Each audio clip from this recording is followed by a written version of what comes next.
So what I'm going to do right now is evaluate some simple logarithmic problems, and this way we're going to gain some confidence in working with them.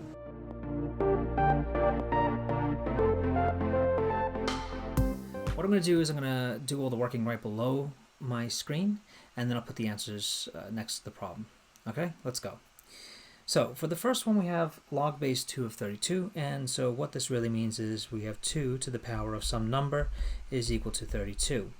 Now we can do this in our heads, we can write it on a piece of paper, we can put it into the calculator and just do guess and check, but what we'll find here is that 2 to the power of 5 is equal to 32. So the answer for this problem is this is equal to 5, because 2 to the power of 5 is 32. In the next one we have log base 5 of 125. So I have 5 to some power is equal to 125. Well, I'll just show you how I work this one out. We know that 5 times 5 is equal to 25, and if I multiply 5 times 5 times 5, I'm going to get 5 times 5 is 25, 25 times 4 is 100, so another 25 is 125. So what I can say here is that 5 to the power of 3 is 125. So answer is equal to 3. We have 3 to the power of some number is equal to 81. Well, 3 times 3 is 9, times 3 is 27, and 27 times 3 is 81. So 3 to the power of 4 is equal to 81. So the answer for this one is 4. So log base 3 of 81 is equal to 4. Next one, log base 11 of 1.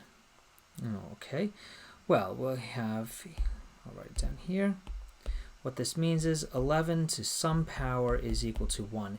Now, going back to some of our old exponent rules here, we know that any number with an exponent of 0 is equal to 1. So, for instance, 11 to the power of 0 is equal to 1, 12 to the power of 0 is equal to 1, and 13 to the power of 0 is equal to 1.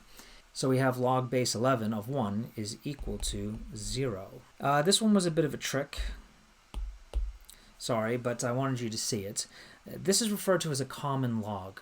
And so if you don't see a number for the base, we always just assume that it's a 10. So that's log base 10. It's kind of like the square root. So when we write a square root, we don't ever really put the 2 in there. But when we see it like that, we know it's a square root, even though that we could write a 2 in there. So the common log is so commonly used that we generally don't write the 10 in there. So if you see a log and it doesn't have a base, then there's a 10 as the base. So for this one, we have 10 to the power of what is equal to 1,000? Well, 10 times itself 3 times gives you 1,000. So the answer for this one is equal to 3.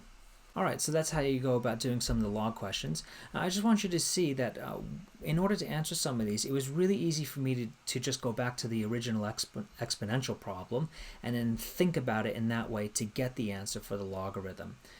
This is going to take a bit of time in future problems, but this is the most simplest way of dealing with these sorts of problems.